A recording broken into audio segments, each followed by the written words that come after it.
আমি বিয়ের আগে থেকেই নিশানকে ভালোবাসি। আমাদের বিয়ের 1 মাস আগে ওর সাথে ব্রেকআপ হয়ে যায়। তাই জেদের বশে আমি বিয়েতে আর অমত করিনি। সব কিছু ঠিকঠাকই চলছিল।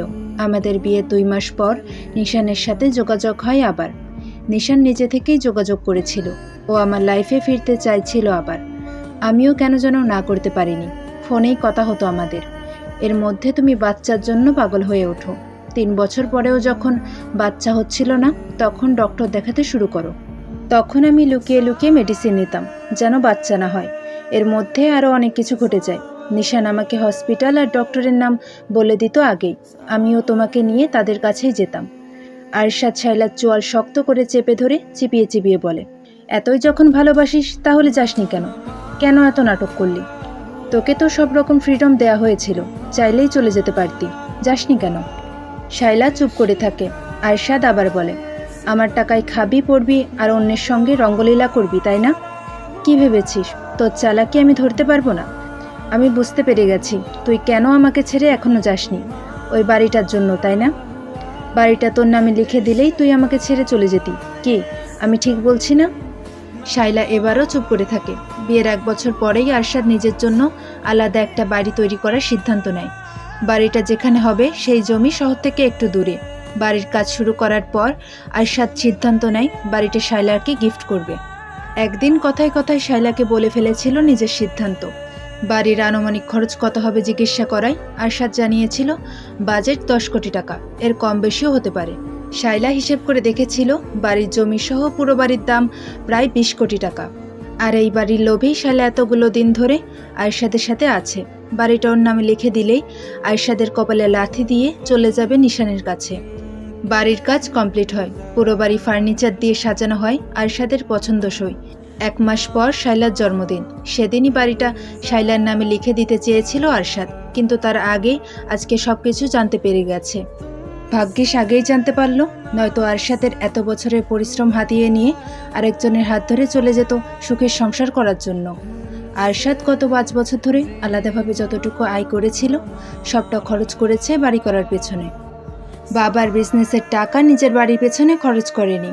আরশাদ 6 বছরে বাবার বিজনেস অনেক দূর এগিয়ে নিয়ে এসেছে। দেশ পেরিয়ে বিদেশেও ছড়িয়ে পড়েছে ওদের বিজনেস। বাবার বিজনেস বাদেও নিজে আলাদাভাবে শেয়ার বিজনেস চালু করেছে স্পেনে। পড়াশোনার জন্য সেখানে ছিল এবং বিজনেস পার্টনারদের সঙ্গে পরিচয় হয়েছিল। আরশাদ সময় নষ্ট করে না, সকলের সামনেই গর্জন তুলে বলে, আজকে এই মুহূর্তে তোকে আমি তালাক দিচ্ছি। 1 তালাক, 2 তালাক, 3 তালাক। আজকে থেকে তোর সাথে আমার কোনো সম্পর্ক নেই। এতগুলো বছরে আমার অনেক টাকা পাচার করেছিস নিজের পরকীয়ার প্রেমিকের কাছে। তুই এই বাড়ি থেকে একটা সুতোও নিতে পারবি না। এখনই বের হবি এই বাড়ি থেকে। আমার পেছনে আরও ষড়যন্ত্র করার চেষ্টা করবি তো তোদের দুটোকেই ধরে জেলে ভরে দেব। আমার কত টাকা লুটেছিস দুজন, সব প্রমাণ আছে আমার কাছে। বের হ বাড়ি থেকে। এই আপনাদের মেয়েকে নিয়ে বের হন বাড়ি থেকে। অফিসিয়ালি ডিভোর্সের দিন কোর্টে দেখা হবে। যান এখন এখান থেকে। এই নষ্ট মহিলা, বের হ আমার রুম থেকে। শাইলার ভাই রাগে অপমানে তেরে এসে শাইলাকে মেরে ধরে ধূপধাপ শব্দ তুলে বেরিয়ে যায় রুম থেকে।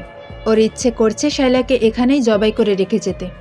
শাইলার বাবা কোনো কথা না বলে গটগট করে হেঁটে বেরিয়ে যান রুম থেকে। শাইলার মা বেরিয়ে যেতে নিলেই আরশাদ রেগে ওনার দিকে তাকিয়ে বলে, কি বলেছি শুনতে পাননি? আপনাদের মেয়েকে নিয়ে যান, নয়তো ওকে খুন করব আমি। খুন করেই ফেলো, একে আমি আমার বাড়িতে নেব না। এই দিন দেখার আগে কেন আমার মরণ হলো না? আরশাদ শাইলার হাত ধরে টেনে নিয়ে রুম থেকে বের হয়। ওর বড় বড় কদমের সাথে পেরে উঠছে না শাইলা। আরশাদ এক প্রকার ওকে টেনে হিঁচড়ে নিচে নামাচ্ছে। বাড়ি থেকে বেরিয়ে রাস্তায় ছুঁড়ে ফেলে এক প্রকার। একদলা থুতু ছুঁড়ে দিয়ে মুখের উপরে গেট লাগিয়ে দেয়। উল্টো ঘুরে সোজা নিজের রুমে চলে আসে। দরজা লাগিয়ে স্থির হয়ে দাঁড়ায়। বুকের ভেতর যন্ত্রণায় ফেটে যাচ্ছে, শ্বাস বন্ধ হয়ে আসছে। কাকে এত ভালোবাসলো এতকাল? কাকে নিয়ে রোজ স্বপ্ন দেখত? কাকে ভালো রাখার জন্য দিনরাত পরিশ্রম করত? কার জন্য এত কিছু করেছে? একজন বিশ্বাসঘাতক, স্বার্থপর, লোভী, নষ্ট মহিলার জন্য এত কিছু করলো এতকাল। একসাথে থেকেও কেন এতকাল কিছু বুঝতে পারল না। ভালোবাসায় এতটাই অন্ধ হয়ে গিয়েছিল যে শাইলাকে নিয়ে অমন কিছু ভাবার দুঃসাহস করতো না আরশাদ।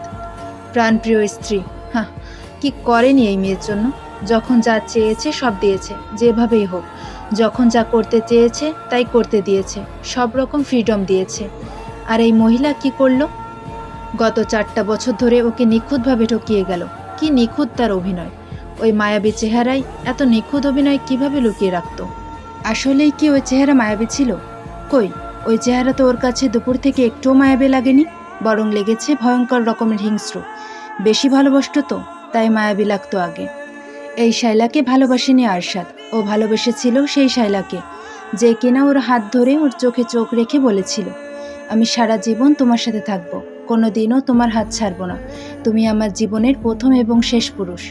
হাঁটু মুড়ে বসে পড়ে আরশাদ, বুকের বাম পাশে শক্ত করে চেপে ধরে জড়ানো গলায় বলে, কেন আমাকে এভাবে ঠকালে?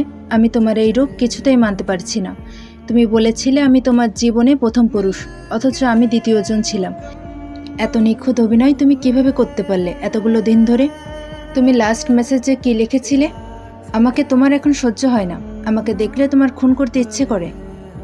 নরম গলায় কথাগুলো বলতে বলতে হঠাৎ গর্জন করে ওঠে আবার। বিশ্রী ভাষায় গালাগালি করতে শুরু করে শায়লাকে উদ্দেশ্য করে। বসা থেকে উঠে শায়লার যা যা হাতের কাছে পায় সব কিছু ছুঁড়ে ফেলতে শুরু করে। রুমের বাইরে দাঁড়িয়ে সবাই রুমের ভেতরে চলা তাণ্ডব স্পষ্ট অনুভব করতে পারছে। আরশাদ রুমের ভেতরে পাগলের মতো চিৎকার শুরু করেছে রীতিমতো। পুরো বাড়ি কেঁপে উঠেছে যেন ওর চিৎকার আর তাণ্ডবে।